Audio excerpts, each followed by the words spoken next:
open weekend. They can't go against the same thing.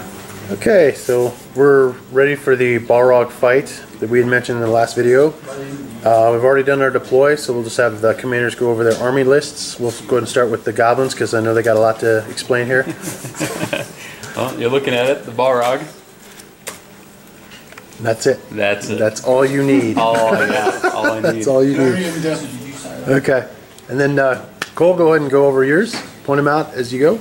Okay, over here we've got Eomir with 9 riders, and over here we have 2 Rohan captains with 8 riders each. Alrighty, so point totals, we're looking at 400 points with a Balrog and 625 for Rohan. 625 with Rohan. So we'll go ahead and get moving here. We've already done deploy, so we'll do round 1. Okay, so just to update you guys on a few rounds that have passed. During the shoot phase on a couple of rounds, the Rohan archers actually struck 2 wounds on the Balrog. There was a heroic move called to get his horses out of the Balrog's charge. The Balrog was able to grab a dismounted guy due to a whip blow and hurl that guy I think 9 inches over into those horses and knock those horses prone. So that's what we're doing now, is we're removing those guys. So we'll get ready to move. I think this will probably be turn 5 here and update you guys, but that's kind of where we're at now. Oh yeah, you don't know what happened. So the kite continues. The Balrog is now making his way around the side. Looks like Good is down 5 models. One of them is captain. One of them is a Gondor captain, or Rohan captain, excuse me. But Good has also put 4 wounds on the Balrog, so the Balrog's running at 60%. So we'll see what happens. We'll update soon. Alright, just give you guys an update here. This is probably like turn 12 or 13, something ridiculous. Rohan finally decided to charge the Balrog. The Balrog has 5 wounds, and so we're rolling courage checks now to see if he can continue his siege, or Balrog can start putting some wounds on him. Right now, Balrog's at 50% of his wounds, and Rohan is down 1, 2, 3, 8 riders, so it's pretty close. Okay, so we moved up here. The Balrog just took another 3 mountainous wounds, so the Balrog is down to 2 wounds. Rohan needs 3 more horses to die for him to break, so it's coming down actually the next couple turns, so we'll give you guys an update. That was Just dump them on top of it. There you go, right where Tim's hand is. Rohan won the fight, 20 dice to wound. Balrog has 2 left. 6s and 5s. Oh, this is looking spicy. It is. 1, 2, 3, 4, 5. That's it. 5 possible. If you roll 5s or 6s on those re-rolls, that's it. Balrog is down.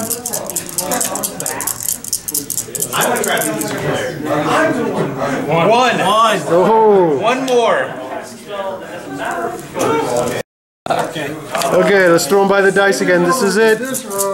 One more wound. 1 more wound. I need a 6. 3 6s. 1, 2, 3.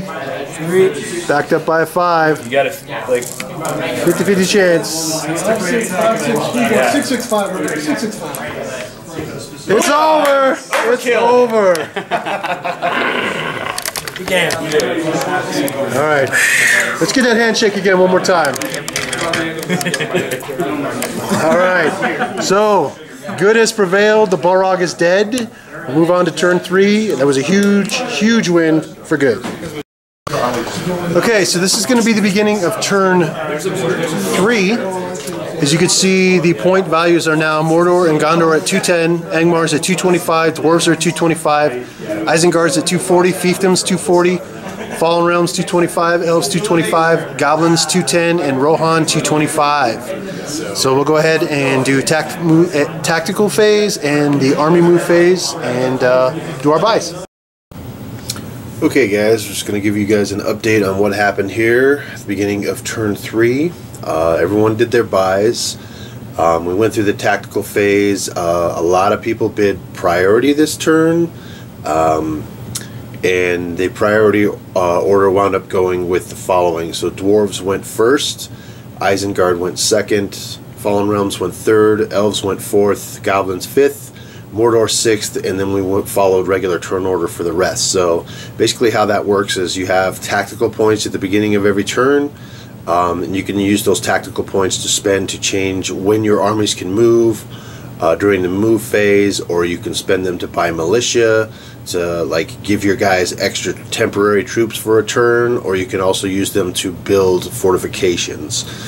So what we're looking at here is because the good army of Rohan was able to defeat the Balrog, Rohan was able to push forward again. So if you remember from turn 2, the dwarves got hurt pretty bad in the north, and the goblin army was quite pretty much unscathed after that battle. So the dwarves were kind of in trouble.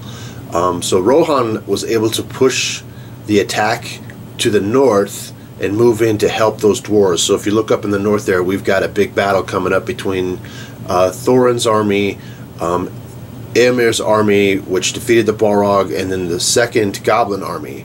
Now the goblins only have one army now because the Balrog was basically his second army, and that army died. So he has to rebuild that. So the goblins are actually in some trouble right now. So also some other big fights here. We did do one battle. If you look down to the south between Isengard and Gondor, those armies clashed again. This time Gondor was able to win. The reason they did was I was playing the Isengard army, and from that standpoint I had to put all my points into my second army to the north because I had Rohan and the elves coming at one time. They were basically going to be able to attack me, so I had to put all my points in that army to defend. So I didn't really put any points in my Isengard army. The Gondor army, his army facing Mordor didn't really need to worry about engaging Mordor this turn, so he was able to put all of his points back into his Gondor army that lost against the troll army that we highlighted in turn 2 last video. So he had quite a bit of forces in that army, so he's driven me back. So we've actually fought that battle already. There's a lot of other battles here that have not been fought that we need to go through, so we will definitely highlight one of those battles. So if you look over to the west, you can see that the Isengard army, I took initiative, and I did not want to get trapped by the elves and Rohan, so I actually attacked into the elves, and Rohan was not able to cover enough distance to join in that fight. So I have a sizable army there versus the elven army, so hopefully I can defeat them and then fall back and challenge the Rohan army that's coming. So we'll see how that goes. We have other battles up north. In the east, you have a battle between the other Dwarven army and the Fallen Realms. Also, you see the Fallen Realms is going to face the Fiefdoms army a little bit to the east and south of that. And then we have down south, we have Mordor's army facing the Fiefdoms again. So last time that was the Necromancer.